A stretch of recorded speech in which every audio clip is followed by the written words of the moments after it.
Entrevista. A Real FM antenada em tudo que acontece em Ouro Preto. Personalidades, autoridades, tudo que interessa de verdade à comunidade ouropretana e região dos Inconfidentes. Real Entrevista. Ótima quinta-feira para você hoje, 21 de janeiro de 2021, tá no ar o Real Entrevista, aqui pela 90.1, muito mais música, muito mais notícia, muito mais promoção na sua melhor programação. O Real Entrevista desta quinta-feira, primeiro Real Entrevista de 2021, recebe Tuian Cerqueira, secretário municipal de saúde. Junto com a gente, Antônio Isidoro, que vai comandar os trabalhos nesta manhã. Antônio, bom dia.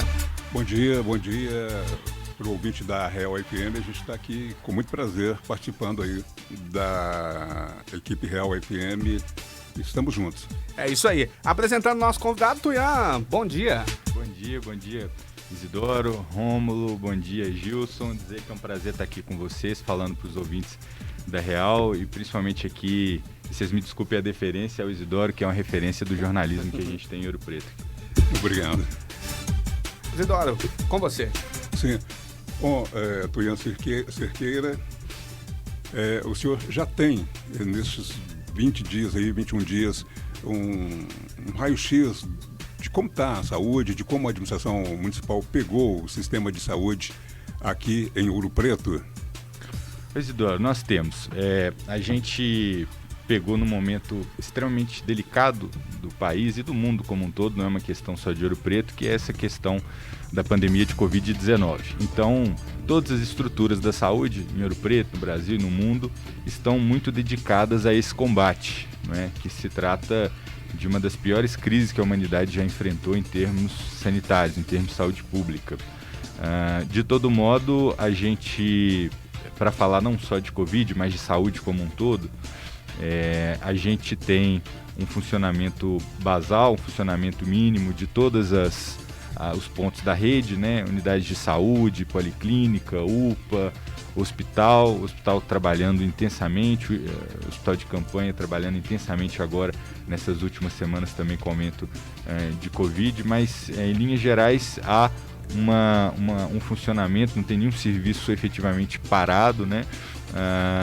O que a gente tem visto nesses últimos tempos em relação à saúde como um todo são desajustes que precisam aí com o tempo ser corrigidos, né? Em relação principalmente à atenção primária, que nos últimos anos, na nossa avaliação, sofreu uma perda muito grande de qualidade, não por causa dos profissionais, mas por conta de falta de protocolos, por conta de falta de investimentos específicos, de programas bem estruturados. Então, um raio-x geral é esse. E, para falar só da questão econômica e financeira orçamentária, ano passado executou-se mais de 110 milhões na saúde. Esse ano a gente está com uma previsão de financiamento de cerca de 87 milhões. Então, houve um corte do orçamento feito no ano passado para a gestão da saúde, para assistência, para todas as atividades de saúde, que nos tem gerado alguma preocupação e que é uma luta que a gente vai travar aí fora e dentro, inclusive, do governo. Pois é, mas com relação a cortes, pode haver aditivos, né?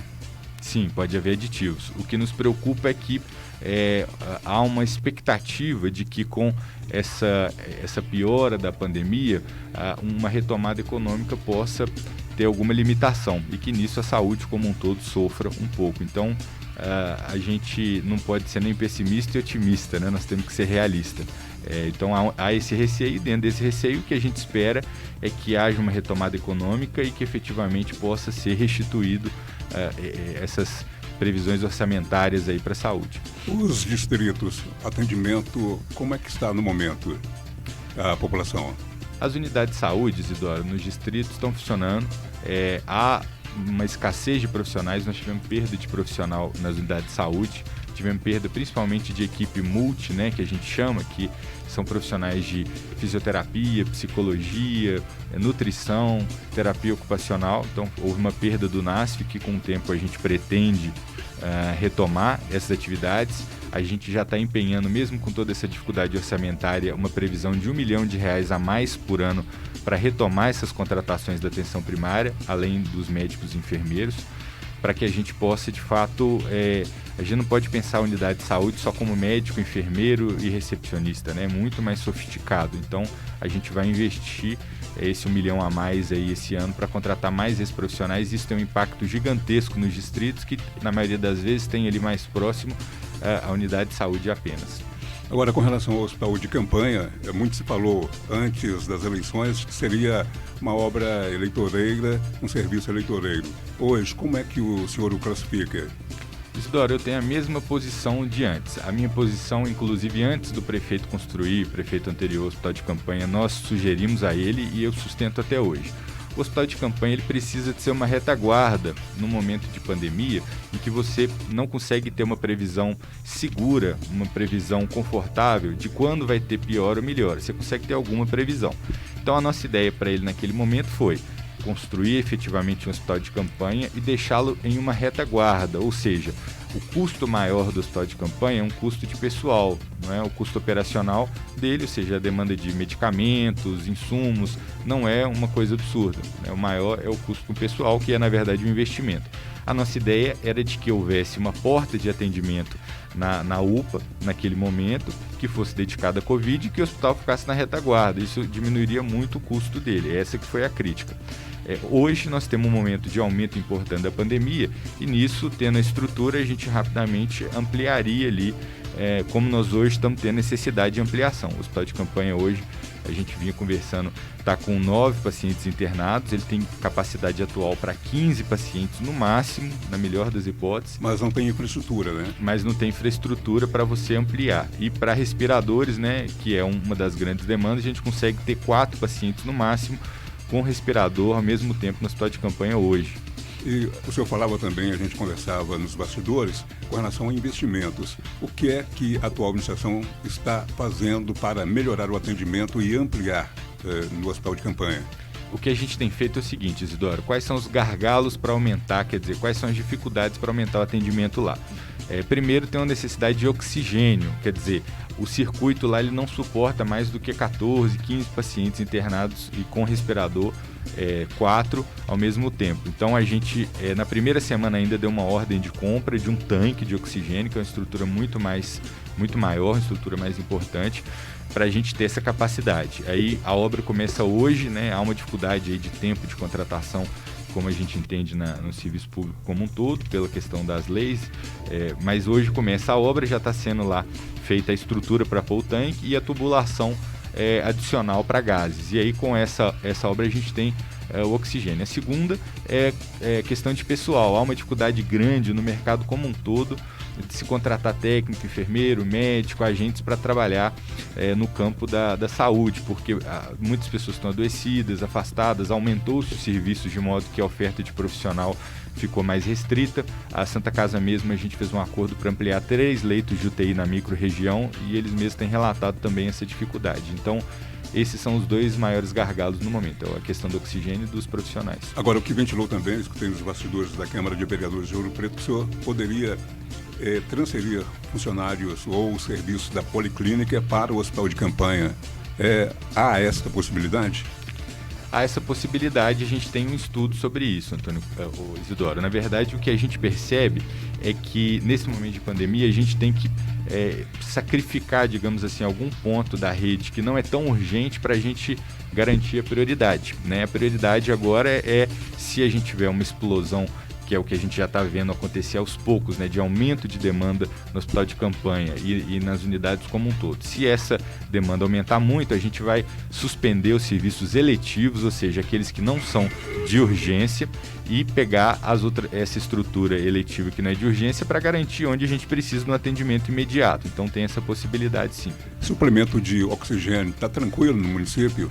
Ou a demanda ainda é pequena?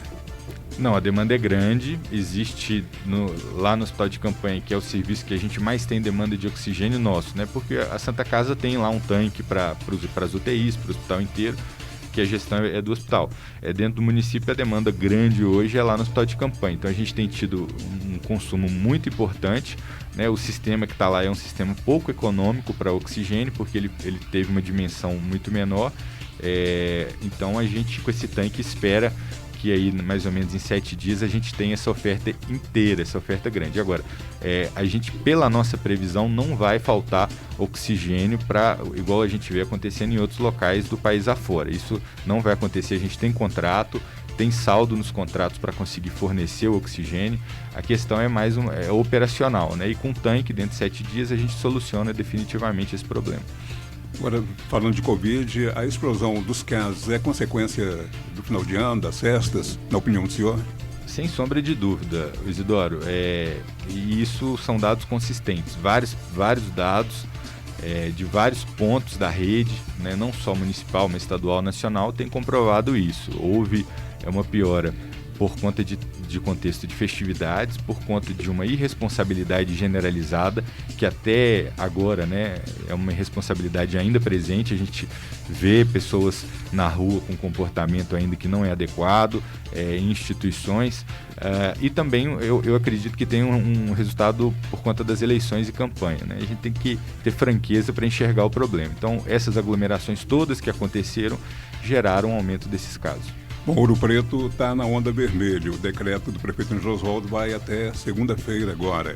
O senhor acredita na possibilidade da abertura aí de serviços não essenciais a partir de segunda-feira, semana que vem? Eu não acredito, Isidoro. A gente tem acompanhado os dados com muita proximidade, dados do município, dados do estado. A gente compara os dados, avalia. O que a gente observa é que há uma tendência ainda de crescimento. Hoje à tarde nós teremos uma reunião da macro-região do estado de Minas Gerais. Os especialistas do estado vão nos dar os dados deles, vão fazer a análise desses dados e a gente vai ter alguma informação a mais, né? Essa reunião é às 14 horas.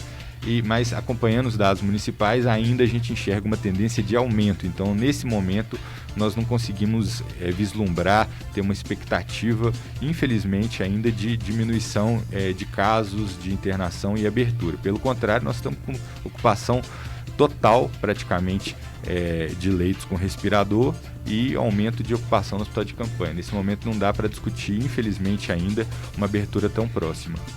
A vacinação no município tem sequência nesta quinta-feira, né?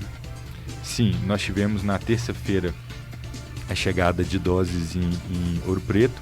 Com essa chegada, nós fomos informados só às 14 horas da segunda-feira o quantitativo de doses de vacina que chegaria para a gente, e chegaram as vacinas às 5 horas, às 6 horas a gente começou a vacinação. Fizemos um ato simbólico, vacinamos na Santa Casa, destinamos aí um quantitativo de doses para o hospital a partir de uma lista que nos foi passada e pactuada. Vacinamos pronto atendimento à parte da Unimed, que é Covid. UPA inicia hoje, no mais tardar amanhã. Unidades de saúde, a gente já começou a vacinação ainda ontem. Hospital de campanha vacinamos hoje e amanhã também. Por que é importante falar de vacinação na atenção primária? O pessoal fala, mas caso de Covid não está atendendo lá. Exatamente para a gente rever isso. A gente precisa que as pessoas na atenção primária, né, nos postos de saúde, estejam imunizadas para elas poderem imunizarem os outros na seguida, e também para a gente descentralizar o atendimento de Covid na nossa rede, garantindo que o cidadão tenha mais proximidade, mais facilidade de atendimento. Bom, quem for vacinado agora tem a garantia da segunda dose? Essas primeiras doses que chegaram, as 1.413 doses dessa vacina que foi comprada pelo Instituto Butantan, elas foram entregues numa remessa par, quer dizer, ela veio e o Estado garantiu que em 2 semanas fornece a mesma remessa, e é importante frisar essa informação, para vacinar as mesmas pessoas que já foram vacinadas em uma segunda dose. Lembrando que todas as vacinas que existem de Covid até o momento, elas são realizadas em 2 doses. Bom, é sabido que mesmo depois da segunda dose, máscara e todos os cuidados de higiene têm que ser mantidos, né? Exatamente, Isidoro. E eu queria aproveitar a sua pergunta muito boa para dizer que a máscara e esse comportamento social, sanitário, que entrou até certo modo na nossa cultura, ele não vai acabar com a vacinação. Ele ainda vai se manter por um período de tempo importante depois, porque a gente, depois que vacinar, uma pessoa gera anticorpos, ou seja, ela gera defesas no organismo contra o vírus, né? Depois da segunda dose, depois de algum tempo. Mas a gente não sabe em relação às variantes do vírus que tem surgido, se geram infecção ou não. A gente sabe que a vacina não vai pegar todo mundo no princípio. A gente precisaria, em Ouro Preto, de mais de 150 mil doses para vacinar todo mundo. A gente, pela previsão dos governos do estado, do governo federal, vendo que tem dificuldade de trazer insumo de outros países para fazer vacina, a gente percebe que as vacinas vão ser entregues quase em doses homeopáticas, vai demorar. Então, máscara e questão do distanciamento é para todo mundo, independente de ter tomado a segunda dose. Mas aí uma questão política do governo federal, né? Em relação com o exterior aí. Sem dúvida. Principalmente com a China, né? A gente precisa de um pouco mais de responsabilidade diplomática em relação ao governo federal, para a gente, de fato, nós somos a 9ª economia do mundo, nós não podemos, com o maior sistema de vacinação público universal do planeta, que já tem uma tradição que é respeitadíssima no mundo inteiro, e nós hoje estamos com dificuldade de ter vacina por um problema diplomático, então nós temos que superar isso. Bom, a doutora Luiz Drummond, presidente da Fundação Sorri, ele pergunta se o pessoal da Fundação poderá também ser vacinado. Todos os profissionais de saúde, Isidoro, são da primeira fase da vacinação. Só que não chegou ainda vacina para todo mundo da primeira fase de vacinação. Então, profissionais de saúde, profissionais de apoio, né, quem trabalha recepção, limpeza desses locais, todos eles são incluídos. O que acontece é que a gente, dentro desse grupo, nós estamos priorizando, principalmente quem está trabalhando na linha de frente ao combate da Covid. A gente sabe que os odontólogos, técnicos de saúde bucal, todos eles têm uma exposição grande à Covid por trabalhar na boca e tudo mais. Só que a gente não consegue, nesse primeiro momento ainda, contemplar com essa remessa de dose que foi enviada. Doutor Tuian, desculpa, a gente sabe que a saúde engloba muita gente.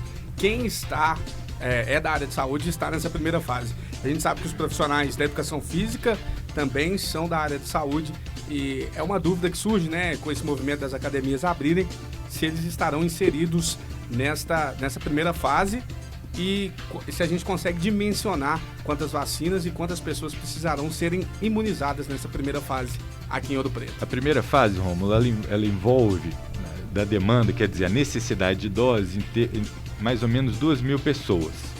A gente consegue contemplar com o que já veio de dose, aproximadamente 70% disso. Então, é a mesma pergunta na linha do Isidoro, né? Profissionais de academia, parte dos odontólogos, agentes funerários, todos esses a gente vai ver o que dá para contemplar ainda. Na nossa conta, nós não conseguimos nesse momento, mas assim que a gente tiver possibilidade, a gente pretende cumprir, né, cobrir, melhor dizendo, todo esse universo aí de aproximadamente 2.000 pessoas dessa primeira fase.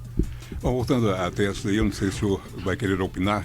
A Câmara de Vereadores de Ouro Preto, em novembro, comprou 620 testes rápidos de Covid-19, no valor, aí, segundo informações, de R$50 mil, para ser aplicado nos funcionários e vereadores da casa.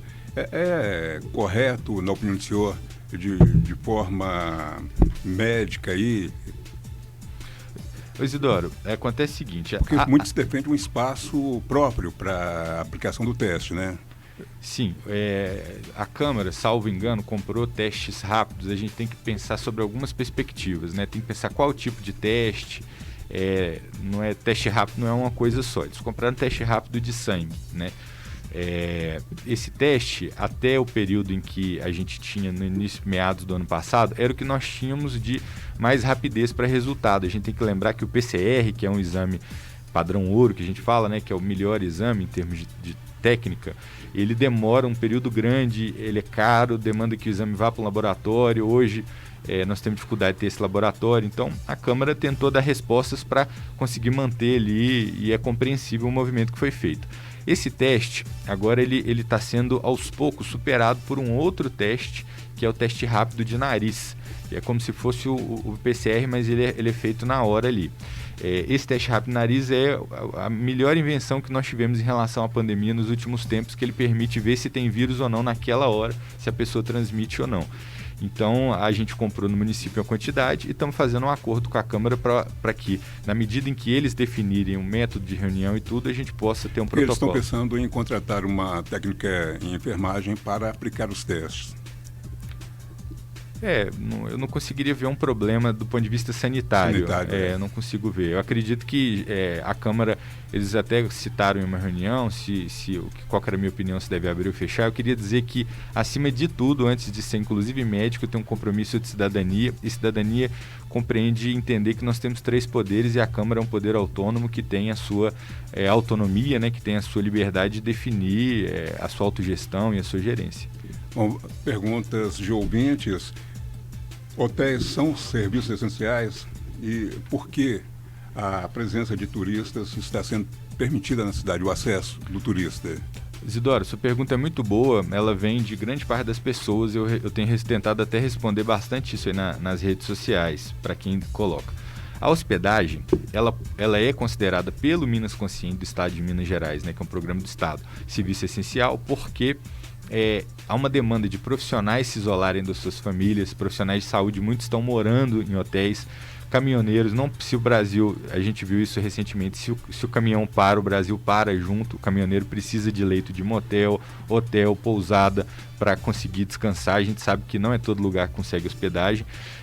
E em Ouro Preto mesmo, a gente tem uma rede hoteleira que é muito vocacionada para a questão do turismo recreativo, cultural, até mesmo empresarial. Então, há, pelo Minas Consciente, uma permissão de que eles funcionem como atividade essencial, com regras, ou seja, não pode ter lotação máxima, tem lotação de 50%, 30%, dependendo ali, % dependendo das condições, e não é para turismo recreativo, isso é para que as atividades basais do setor funcionem e principalmente a questão do isolamento, do transporte e daí por diante.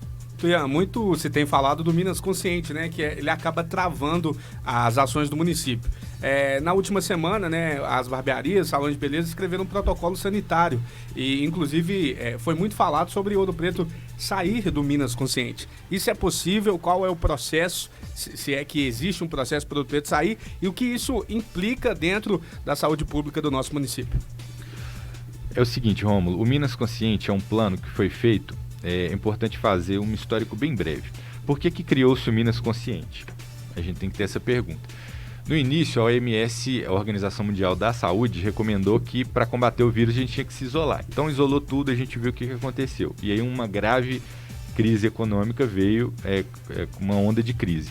Então, os técnicos do Estado de Minas Gerais, junto com a Universidade Federal de Minas Gerais, economistas, técnicos em saúde, infectologista, epidemiologista, montaram um plano Minas Consciente, que seria uma forma de a gente conseguir racionalizar uma abertura, ou seja, que a gente pudesse abrir de forma segura, com mais responsabilidade. O plano veio sendo aperfeiçoado, aprimorado. Em julho do ano passado, o prefeito fez um decreto, o então prefeito, aderindo ao plano, né? E quem não aderiu no estado foi imposto pela justiça, inclusive, a aderir, para que pudesse abrir a economia de forma mais segura. Então a gente aderiu e seguimos o plano por conta disso. O plano estabelece que nessa fase que nós estamos, que é a onda vermelha, e eu queria deixar muito claro, aproveitando a oportunidade da pergunta, que essa onda vermelha ela não está só no papel, ela não está só lá no governo do estado, não. Eu queria deixar muito claro que ontem, se alguém precisasse de um respirador em Ouro Preto, não ia encontrar. Eu queria dizer que a Santa Casa está lotada desde o início do ano, sem leito para tratar paciente Covid. Eu queria deixar claro que o hospital de campanha cada dia mais está cheio, então nós estamos falando não é de número no gráfico, como a gente tem mostrado e ido para a mídia, para ter essa transparência só não. É real, está faltando leito, nós estamos lutando para ampliar leito, então o que o Minas Consciente tem sido agora é uma ferramenta para a gente não deixar piorar. Agora, a gente entende que o programa tem críticas a serem feitas a ele. Então, o que a gente fez foi montar com a UFOP um comitê de epidemiologia, que a gente não entende por que não havia no município. Você quebra o pé, você vai no ortopedista. Agora, você tem uma epidemia, os epidemiologistas não estavam sendo escutados no município, isso é uma vergonha, é um grande absurdo, na verdade. E quando tentaram ainda ajudar, foram silenciados. Infelizmente, a gente tem que ser franco e aberto com a verdade, com os fatos.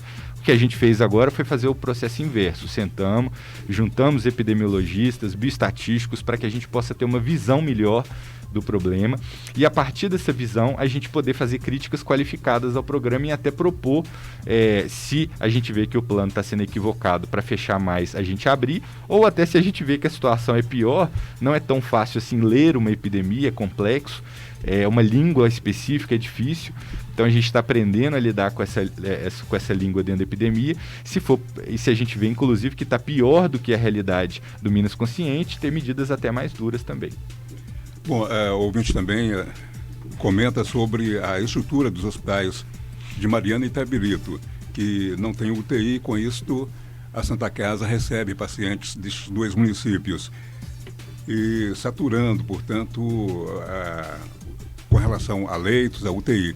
Agora, para aliviar isso, o ouvinte também questiona, as mineradoras poderiam estruturar esses hospitais dos municípios de Mariana e Itabirito, mas há de se lembrar também que hoje a Santa Casa é praticamente um hospital regional, não é isso? Ela é um hospital regional, Isidoro, muito bem. O que acontece é que há o que a gente chama de pactuação, pacto, acordo, um contrato. Não dá para todo mundo ter tudo no seu município. Se todo mundo tiver tudo no seu município, o investimento necessário em saúde não dá conta de resolver todos os problemas, né? Então, o que acontece... É o caso da hemodiálise, por exemplo, né? Exatamente. Então, no nosso pacto, no nosso acordo, Mariana tem hemodiálise, Ouro Preto tem os leitos de UTI e o hospital sede da região, que é a referência para a maioria dos grandes problemas, inclusive para Covid, para UTI. Enfermaria da Santa Casa atende paciente de Ouro Preto. UTI da Santa Casa, para Covid, atende os pacientes da micro-região. E o Hospital São Vicente de Paulo e Itabirito, junto com a rede deles, é responsável pelo cuidado de gestação de alto risco, diabetes, hipertensão, essa parte mais complicada desses quadros. Então, é uma pactuação regional. A Santa Casa ampliou os leitos, né? O hospital fez um esforço grande que de público a gente tem que reconhecer, criando 10 leitos CTI, específicos para Covid, e agora a gente está querendo chegar a 13 leitos. Sim, carnaval descartado completamente, né? Isidoro, não tem condições da gente pensar uma perspectiva de carnaval aberto se a gente não tem expectativa nem da dose, da segunda dose da vacina, da segunda dose para quem já tomou nós não temos expectativa para as outras fases, né? Para os idosos, para os portadores de comorbidade. Se a gente não tem nem isso, nós não podemos, infelizmente, pensar em carnaval. Agora, haverá como fiscalizar as repúblicas, no caso, no período de carnaval? Não só haverá como será fiscalizado. Quem efetivamente descumprir no carnaval as regras, tem inclusive previsão na lei de prisão, porque é crime contra a saúde pública.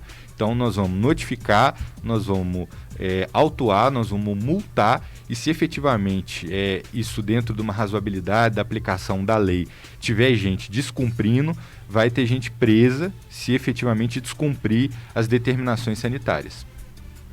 Tuian, a gente viu que o novo secretário de Turismo falou sobre a celebração da Semana Santa. A gente sabe que, além do Carnaval, a Semana Santa é um dos grandes movimentos econômicos da nossa cidade. Como a Secretaria de Saúde está se preparando, já que o novo secretário de Turismo, o Câmara, disse que alguns pontos vão ter aí as atrações, como tapetes. O que a Secretaria de Saúde vem trabalhando para isso? Nós temos conversado muito com o secretário Rodrigo Câmara, que tem se mostrado, inclusive, muito dinâmico, muito preocupado com a questão de utilizar o turismo, de utilizar a nossa cultura como fomentador de renda e de emprego para o município, que é extremamente necessário. E ele tem tido algumas ideias que conseguem consolidar tanto a possibilidade de não aglomerar, quanto a possibilidade de mostrar que Ouro Preto, ainda que com toda essa rigidez que é necessária, né, em relação à restrição e fiscalização, mesmo com tudo isso, a gente tem uma história cultural, a gente tem uma história religiosa, a gente tem uma história, por exemplo, dos tapetes, que a ideia é de ter pelo menos a exposição, sem que efetivamente tenha as aglomerações. Então tudo isso está sendo estudado, né? É um momento um pouco mais à frente, talvez a gente já esteja em outra onda do plano, então a gente tem que fazer um planejamento para a Semana Santa, vendo situações. Então pode ser que haja possibilidade epidemiológica, pode ser que não haja. Então, o que não pode ter é a ausência do plano, porque senão, se tiver possibilidade, a gente não organizou, né? Bom, eu conversava com o padre Edmar José da Silva, ele informava o seguinte, que a programação ainda não foi fechada e pela Arquidiocese de Mariana, procissões, eventos provocam aglomeração, esses não vão acontecer, né? Exatamente. E eu queria aproveitar, Isidoro, para dizer que todas as entidades religiosas que nos procuraram, e foram muitas, a gente acolheu, temos tido um diálogo muito interessante, e todas elas foram solidárias à importância de... Sim, curiosidade, com as igrejas evangélicas. Ontem nós tivemos uma reunião com a representação das igrejas evangélicas, eles compreenderam a situação da pandemia, entenderam a gravidade, se comprometeram a seguir aí a determinação do plano nesse momento, e há uma discussão que é uma discussão secundária, né, de possibilidades para um fenômeno de abertura, para um passo de abertura. Então, até o momento é isso que há. Agora, voltando à vacinação, o pessoal que trabalha em funerárias também será contemplado? A gente não conseguiu até esse momento separar as doses para as funerárias. O que a gente está tentando um esforço, e aí nós estamos reestudando dentro das doses que nós temos, é a possibilidade dos agentes funerários especificamente aí do município que estão trabalhando, mas a gente ainda não consegue uma perspectiva de resposta para esse momento, Isidoro. Tuian, voltando ao assunto dos insumos, não interessa como ele está sendo feito lá em cima, porque a gente até discorda de como as ações do governo federal estão sendo feitas e planejadas. A gente, um tempo atrás, tinha uns dados que o governo federal não tinha repassado nem metade da verba para o tratamento contra a Covid. A gente quer saber como é que está o insumo aqui na nossa região, se vai faltar, se vai precisar de fazer novas licitações, porque a gente viu o caos em Manaus, né, não querendo colocar pânico na população, e a gente vê que o governo federal não está destinando a verba. Menos da metade já foi destinada e a gente está num movimento muito avançado da pandemia. Como estão os insumos aqui na nossa região e se a população deve ficar mais preocupada? Esse momento é um momento complexo, Rômulo, para a gente pensar em governo federal, porque, por exemplo, o país está sendo obrigado a entrar numa nova restrição de comércio, por exemplo. Cadê o auxílio emergencial? Não tem como viver isso que nós estamos vivenciando se não tiver auxílio emergencial. Da mesma forma, os custos com saúde e o investimento em saúde sempre foi menor, historicamente, do que a necessidade, sempre teve menos dinheiro do que precisa. O governo federal ainda não nos falou se vai repassar dinheiro para tratar todo esse problema da Covid. E, dentre eles, inclusive para comprar insumo, né? Para comprar seringa, álcool, luva, medicamento. Então, nós temos uma demanda, uma necessidade de ter mais recursos pelos governos para a gente conseguir, de fato, solucionar essa demanda que a gente tem por insumos, né? O governo do estado, para vacinação, parece que comprou metade das seringas necessárias até o momento para vacinar toda a população, né, do estado de Minas Gerais, que envolve cerca de 20 milhões de habitantes, mais ou menos, e foram compradas aí um pouco menos da quantidade necessária de seringa. Então, a gente espera que eles comprem. Se precisar de uma compra a mais, de aquisição a mais, a gente vai se comprometer também com ela. Agora, o município está tendo dificuldades para a compra de insumos, já que ficou infracionado? A gente tem insumo para vacinar as primeiras fases. A gente, por exemplo, para falar de logística como um todo, insumo Sim, entra, no geral.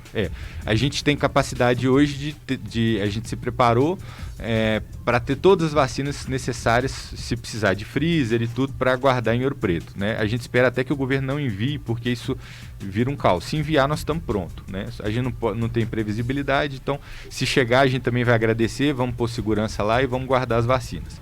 Em relação a seringas, a gente tem hoje que dá para essas primeiras fases. Como o governo do estado comprou e a gente tem uma previsão de redução de orçamento, a gente não está investindo ainda um recurso a mais em seringa, então a gente tem uma quantidade de estoque e nós estamos aguardando o governo do estado enviar junto com as doses. Em relação a álcool, toda essa parte de luvas, máscaras, a gente tem o suficiente com segurança para o nosso serviço. Sim, cirurgias eletivas. A gente recomendou, Isidoro, à Santa Casa, ainda na semana passada, a suspensão das cirurgias eletivas. Isso não é um dado, não é uma recomendação que a gente tirou do nada. Existe um monitoramento feito com várias autoridades, que a gente vê leito, que a gente vê medicações. Então, por exemplo, existem medicações que são usadas para cirurgias eletivas que são fundamentais na UTI, e elas já estão com mais de 1000% de inflação do valor para compra. Vou te dar um exemplo: o medicamento chama Rocurônio, né, que é usado em ambiente exclusivo hospitalar, custava um valor mínimo, hoje ele está custando 10 vezes a mais do que esse valor, e você não consegue ter no mercado. Então, a gente recomendou a suspensão de cirurgias eletivas, ou seja, aquelas que podem ser adiadas, aquelas que não são de urgência e emergência, para que a gente guarde toda a nossa estrutura para o combate à Covid nesse momento. Doutor Tuian, o aplicativo do Ministério da Saúde, o Tratkov, foi lançado e ele recomenda medicamentos que não são indicados para a Covid-19. A gente vê a OMS, os especialistas em saúde indo para um lado e o nosso governo federal indo para o outro. O cidadão que é menos esclarecido às vezes vai pelo aplicativo, porque é o governo federal. E qual é a sua indicação para quem está nesse aplicativo, para quem tem as recomendações? Tem lá hidroxicloroquina, cloroquina, azitromicina, não são medicamentos comprovados para Covid. São medicamentos fundamentais para tratar outras coisas que não Covid, né? Para Covid, a gente tem convicção, tem clareza, e isso não é uma opinião do especialista, do médico. Isso tá se gerando quase que um consenso. Até esses médicos figurões que ficavam indo para a mídia falar de cloroquina, a gente vê que eles sumiram todos. Parece que eles fizeram igual avestruz, enfiaram a cabeça num buraco, talvez até de vergonha. Não funciona, as evidências a cada dia têm surgido, né? Evidências, dados científicos, mostrando que de fato eles são medicamentos muito bons para outra coisa. Para Covid, o que nós precisamos é de vacina, o que nós precisamos é de respirador, o que nós precisamos é de UTI, de profissional de saúde, e não de que o governo federal fique fazendo confusão, perdendo foco com coisa que não faz o menor sentido. Parece que é soltar uma cortina de fumaça para esconder os verdadeiros problemas, né? Uma cortina de fumaça. Você que foi aluno da UFOP, é médico da UFOP, o que a gente pode esperar, né, da gestão do Dr. Tuian na Secretaria de Saúde, com essa parceria com a UFOP, que a gente sabe que é muito fundamental, né? Agora tem escola de educação física, tem escola de medicina, tem escola de nutrição, né? A gente sabe que cada vez mais as equipes integradas e multidisciplinares são importantes para a saúde pública, né? Sem dúvida, e nós temos uma capacidade de saúde que envolve a Universidade Federal de Ouro Preto muito grande, que não é restrita, inclusive aos cursos de saúde. Nós temos medicina, nutrição, nós temos farmácia, o curso mais antigo do Brasil, educação física, ciências biológicas, que vê saúde ecossistêmica do planeta, questão ambiental, hoje a gente enxerga de outra forma, então é saúde ampla, né? Saúde animal, inclusive, que é algo fundamental. Então a universidade, que nós temos feito é tentado explorar mais nesses primeiros dias. A gente criou uma estrutura que me dá muito orgulho, como eu ainda sou aluno, que eu faço mestrado na UFOP, né? Mas formei medicina, fiz a minha especialização em cirurgia na UFOP, sou médico lá, tenho uma relação muito legal com a universidade, que tem nos ajudado, tem fornecido transporte para logística, tem fornecido para a gente a questão dos testes. A gente criou uma diretoria de educação e saúde, que é para a gente aproveitar ao máximo o que a universidade tem de potencial para o nosso povo da cidade, a gente melhorar essa inter-relação aí. Então, enquanto nós estivermos na gestão, na secretaria, e a gente espera que isso fique de legado, nós vamos ter um espaço para articulação, para diálogo, para conversa e para gerar produtos em saúde para as pessoas muito mais potentes. A cada momento, desde o início da pandemia, a gente escutava uma orientação diferente com relação a quando procurar o atendimento médico. E hoje, qual é? Hoje, em caso de suspeita. Hoje a orientação, Isidoro, é a seguinte: nós estamos tendo por dia no hospital de campanha, no atendimento na porta, não de pacientes internados, né? Porque lá o fluxo de pacientes com sintomas respiratórios no município foi todo direcionado para lá. E era lógico, porque a gente não tinha EPI para atenção primária, para a UPA efetivamente fazer esse trabalho, e agora nós temos EPI. E agora nós temos vacina na atenção primária. Então, assim que a gente gerar uma imunização em massa ali, pelo menos desses serviços, a gente vai começar a ter atenção primária cuidando de toda a linha de cuidado de sintomas e de acompanhamento dos pacientes. Nesse momento ainda, quem tem sintomas, se for sintomas leves, ficar em casa, se isolar, tomar cuidado em relação a pessoas de grupo de risco dentro de casa, na medida do possível. Então, se der para ficar em casa isolado com sintomas leves, muito bem, é a melhor opção. Se tiver tendo algum sintoma, falta de ar, dor no peito, febre, sintomas mais graves, né? Você se realmente estiver sentindo mal, vá no hospital de campanha para ser avaliado e atendido. Bom, com relação à volta às aulas, pode fazer já uma previsão no município? Isidoro, se a gente tivesse uma previsão de vacina, dava para ter uma previsão melhor de volta às aulas. O problema é que nem a previsão da vacina nós estamos tendo. Vou te dar um dado. A Organização Mundial da Saúde, vou falar um número aqui para as pessoas terem uma dimensão disso. Eles recomendam que se você tiver um aumento de número de casos, que a gente chama de incidência, abaixo de 20, você pode ter volta às aulas. A nossa está em 400 na região.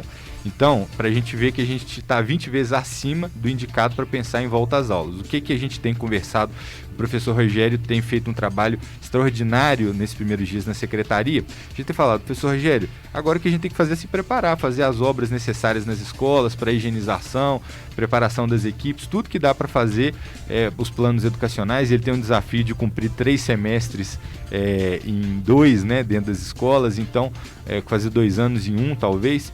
Então o que precisa agora é de dar as energias para esse planejamento. Sim, mas ao mesmo tempo a gente vê essa garotada aí brincando, solta, nas ruas aí dos bairros. É um problema, né? A gente tem visto muita irresponsabilidade em todos os campos. Agora, existem alguns dados que começam a dar alguma segurança de um retorno às aulas dentro de alguma liberalidade. Quer dizer, não parece ser tão grave como era antes a questão da transmissão, principalmente em pessoas mais jovens, né? Então, esses dados, a gente tem a pandemia aí com mais ou menos 1 ano já de evolução, então a gente tem gerado ciência para ter alguma segurança maior nesse retorno, né? Então, mas enquanto tiver uma taxa de casos novos e de ocupação de leito e sem perspectiva de vacina para os profissionais, eles entram, se eu não me engano, na 4ª fase, 4ª ou 5ª fase. Sem perspectiva disso, como é que você põe um professor, um técnico dentro da sala de aula ou ali nos corredores das escolas sem de fato ter imunização? Vou dar um exemplo, final de semana, Rio de Janeiro, praias lotadas, né? Um verdadeiro absurdo, um verdadeiro crime contra a saúde pública e uma verdadeira falta de fiscalização. Em Ouro Preto nós fizemos mais de 400 autuações até o momento, de pessoas que estão descumprindo as normas. A gente não gosta de estado punitivo, dessa coisa toda. Eu, pessoalmente, inclusive, tenho uma certa aversão a isso, mas no momento de crise, todo mundo tem que ter responsabilidade. Não dá para você ir para a praia e voltar para casa com sua mãe, com sua avó dentro de casa e daqui a pouco chorar para que ela tenha um leito para deitar, para precisar de oxigênio. Isso é um verdadeiro absurdo, é uma falência da humanidade que a gente recomenda que as pessoas reavaliem. Não é hora ainda. Ou você é a favor do tratamento ou você vai para a praia, né, Tonhão? Exatamente. São duas coisas. A gente vê também que a fiscalização em Ouro Preto está acontecendo. O que as pessoas têm feito? Têm ido para os distritos. Isso é uma atitude que a gente já vê desde o ano passado, e antes tinha uma barreira sanitária que não funcionava. Há uma previsão de barreira sanitária, que isso volte a acontecer. Há uma previsão de uma fiscalização mais dura nos distritos, porque o povo do distrito é aquele povo, né, mais humilde. Muitas vezes precisa realmente do turismo. Mas a gente sabe que não é o momento. Lavras Novas é um exemplo. Todo final de semana cheio, né, as cachoeiras cheias. Então é aquela coisa de não é pegar, é contaminar o outro. Né? Exatamente. Em relação às barreiras, a primeira pergunta, Rômulo, as barreiras elas são importantes para você impedir o vírus de entrar numa determinada área. Hoje o vírus está circulando aqui entre a gente, nós estamos tudo aqui com álcool gel, com todas as precauções aqui na rádio. Então o vírus provavelmente está circulando aqui, está circulando na rua, não adianta fazer barreira quando o vírus está aqui dentro. É o que a gente chama de transmissão comunitária ampla, né? Então hoje a barreira não resolve mais, infelizmente. No passado ela teria resolvido, atrasado mais a pandemia, isso é verdade. Em relação aos distritos, a gente também tem feito fiscalização. Há uma dificuldade, o efetivo de fiscalização ele não é tão grande para a gente estar ao mesmo tempo em todo o município, que é muito grande com seus 12 distritos, mas tem havido. O que a gente pede é que quem tem capacidade de levar os turistas, né, o comércio, as pousadas, as atrações culturais, todas elas se sensibilizem para esse momento grave, para poder também ter a sua restrição, e aí a gente sabe que dessa forma o turista não vai. Ninguém vai para Lavras Novas se as pousadas estiverem fechadas, se as pessoas não forem alugar as casas, se respeitarem as normas, né, por exemplo. Tuian, a gente sabe que o seu tempo está um pouquinho apertado, mas a gente viu que a Prefeitura de Mariana contratou vacinadores, assim podemos dizer. Há uma previsão para ser feito em Ouro Preto, ou as doses precisam chegar ou o nosso efetivo é suficiente? A gente tem que ter muito orgulho, Rômulo, em Ouro Preto, de ter uma cobertura de postos de saúde que ultrapassa em 90% do nosso município. Isso é uma virtude nossa. Com essa cobertura que a gente tem, nós temos capacidade com os nossos servidores de vacinar o município inteiro de forma organizada, de forma segura. E nós não vamos vacinar nas unidades, nós vamos vacinar em escolas, em locais que tem uma estrutura coberta, mais aberta, porque isso permite segurança. Então, com o nosso efetivo de servidores que são maravilhosos da saúde de Ouro Preto, eu tenho que fazer esse testemunho aqui, a gente tem capacidade de vacinar o município inteiro. Existe a possibilidade da vacinação ser feita pelo drive-thru? Existe possibilidade em dois pontos no município. Isso a gente vai divulgar na medida em que as vacinas chegarem, para a gente não gerar demanda Sim. antes do momento, né? A gente sabe que a comunicação e a Real é um veículo que a gente sabe que hoje tem um alcance extraordinário, mas que a barreira de comunicação é sempre uma barreira a ser vencida. Então a gente vai dando informes na medida do necessário das vacinações para a gente não ter aí, não gerar demandas e problemas logísticos. Ouro Preto tem necessidade de quantas mil doses aproximadamente? Mais de 150 mil doses, porque são 2 doses por pessoa, 76 mil habitantes de população fixa. E flutuante? E a gente sabe que tem uma população flutuante de estudantes, trabalhadores de mineração, principalmente esses 2 grupos, que vão demandar doses adicionais e a gente vai provocando isso. Mas, por outro lado, trabalhadores de saúde, às vezes trabalham aqui e em outros municípios, estudantes moram aqui e em outros municípios, então trabalhadores, não necessariamente eles todos vão demandar vacina em Ouro Preto, né? Então não dá para contar a população flutuante como um todo. Como é feito esse controle de morador de Ouro Preto? Porque a gente sabe, por exemplo, a gente tem uma república aqui do lado, tem mais ou menos 12 pessoas, e cada um de um lugar. Como é feito essa contagem e esse controle, né? Porque a gente sabe, porque às vezes uma casa tem 4, 5 pessoas, numa república tem 12. Essas pessoas têm endereço fixo em outras cidades. Como isso é controlado, se há uma forma de controle? Há uma forma de controle que é um sistema nacional que consolida essas informações. Então, a pessoa vacinou lá na Amapá, por exemplo, aqui a gente vai ter o dado quando ela vir buscar para vacinação, né? Nessa primeira fase, a gente tem vacinado profissionais de saúde, muitos trabalham, e a gente sabe que, por exemplo, eu trabalhava em 3 municípios, hoje estou praticamente só aqui, né? Enfermeiro trabalha em 3 municípios, técnico em 3, 4 municípios, então tem essa demanda. Mas o sistema, a organização dele é informatizada, é unificado. Isidoro, mais alguma? Já estamos encerrando, Então, né? o Tuian tá apertadinho Vai de à horário, Câmara. né? Vai à Agora, Câmara. Tuian, você já foi secretário adjunto de saúde. Hoje, assume a titularidade da pasta. É um desafio, porque você poderia estar na sua vida particular, né, trabalhando em outra, e como você trabalha em outros locais. Eu digo, a saúde pública é um desafio? É um desafio que inspira, eu diria, Isidoro, porque a gente que gosta do SUS é formado no SUS e não é um privilégio meu. O SUS é a maior faculdade de saúde pública do mundo todo. O SUS forma, todo mundo em algum momento que se formou na área de saúde passou pelo SUS. Então todo mundo, ainda que formou na Universidade Federal de Ouro Preto, de Minas Gerais, na Unipac, na PUC, seja lá onde for, ali no fundo do seu diploma está escrito SUS ali como escola. Então a gente entende que todos nós temos um compromisso com o SUS. Ser secretário de saúde de Ouro Preto para mim é uma honra, em primeiro lugar, um orgulho. Tem alguma dose de sacrifício, mas esse sacrifício é muito menor do que esse senso de construir o SUS realmente. É que o senhor lembrava que está indo à noite para o hospital de campanha trabalhar também, né? A gente tem tido uma dificuldade, como eu falava, de profissionais, inclusive de médico, né? Então, não tem como guardar o jaleco em casa e na hora que precisa lá genuir. Então, de vez em quando a gente vai dar um apoio para um colega, faz alguma coisa necessária lá, é importante, é uma honra. Inclusive, eu queria dizer que está circulando a foto que eu vacinei porque eu sou profissional de saúde, médico e estou na linha de frente.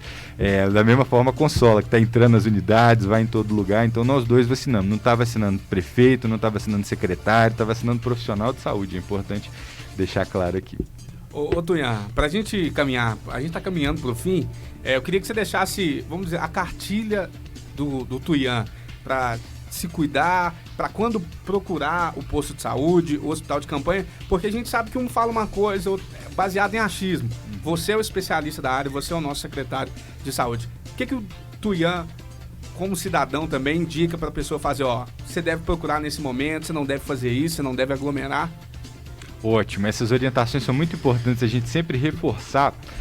Primeira coisa, pessoal, é o uso da máscara. Nós temos que lembrar que quando a gente teve o primeiro pico da doença lá em julho, agosto, a gente ainda tinha pouca compreensão ou menos compreensão da transmissão do vírus. Hoje a gente sabe que ele transmite muito mais pela fala, pelo espirro, pela tosse. Então, se você usar a máscara o dia inteiro, é a sua primeira contribuição para combater a pandemia. Tá? A gente sabe que transmite pela mão, pelos objetos, mas o principal é a fala, o espirro, a tosse. Então, use máscara. A gente propôs, inclusive, agora de ter multa para quem não usar. Espero que o governo siga essa proposta nossa e que a gente consiga, de fato, sensibilizar. Não dá para ir ali na Praça da Bauxita, igual eu fui ontem pegar um lanche para levar para casa de noite e ter 4 pessoas jogando truco, tomando cerveja sem máscara. E o futebol no campinho é com muita gente, muita inclusive. Aglomeração, então tem que ter essa responsabilidade. Se tiver sintomas leves, ficar em casa isolado, na medida do possível, e se começar com falta de ar, tosse, cansaço, ir para o hospital de campanha para ser atendido. E mais importante, pessoal, paciência. É muito importante paciência agora. Estamos perto de ter uma vacinação mais ampla. Vamos cobrar, cada um fazer o seu papel cívico como cidadão, cobrar o governo federal para passar essas rusgas diplomáticas para a gente ter vacina para todo mundo. A política salva vidas também, da mesma forma que mal feita ela tira vidas. Então vamos cobrar que a gente tenha vacina. Se tiver vacina a gente sai mais rápido. E daí por diante a gente espera que logo a gente se encontre aí na rua no carnaval, se encontre na Semana Santa, se encontre nas igrejas, nos nossos bares, nas nossas alegrias que a gente tem tanto no nosso país e aqui em Ouro Preto também. Tuian, o Luciano Nascimento está dizendo que é muito honroso para todos nós ter uma pessoa mais que um profissional, um cidadão comprometido com a política da saúde pública. Parabéns, Tuian, e toda a equipe da Secretaria Municipal de Saúde de Ouro Preto. Luciano Nascimento é assistente social, uma pessoa que a gente respeita e admira muito. Obrigado pelo carinho. Isidoro, suas considerações finais? Sim, foi um prazer participar aqui, Tuian. E o que a gente ressalta também foi a agilidade, né, dos cientistas em desenvolver em tempo recorde uma vacina. Exatamente, Isidoro. Obrigado, viu? Vitória da ciência, vitória das universidades, ressaltar aqui universidades públicas. A gente foi o primeiro país do mundo a se fazer a análise genética do vírus, a gente fez isso em tempo recorde nas nossas universidades, Fiocruz, Butantan, todos os servidores dessas instituições, o nosso reconhecimento. Então a ciência, ela mostrou que não é o negacionismo que é a grande resposta porque a gente precisa. É o estudo dedicado, científico dos nossos problemas é que pode trazer soluções, ainda que imperfeitas em algum momento, mas as melhores que a gente pode ter. Bom, e o senhor participa ainda hoje da reunião da Câmara, da Tribuna Livre? Vamos lá, dar satisfação com muito orgulho aos vereadores, que são fiscais aí do povo no município. Sempre que formos convidados, a gente vai estar presente. Acho que é um dever do cargo e um dever cívico também de todos nós. Obrigado pela presença, Tuian. Bom trabalho. Obrigado. Um abraço a todos e a todas. Pois é, quinta-feira, 21 de janeiro de 2021, esse foi o nosso Real Entrevista com o Tuian Cerqueira, secretário municipal de saúde. Você pode acompanhar a entrevista na íntegra no nosso facebook.com/Rádio Real FM oficial. Real Entrevista vai ficando por aqui. A Real FM acaba de apresentar Real Entrevista. Real FM, música e informação, sempre na medida certa.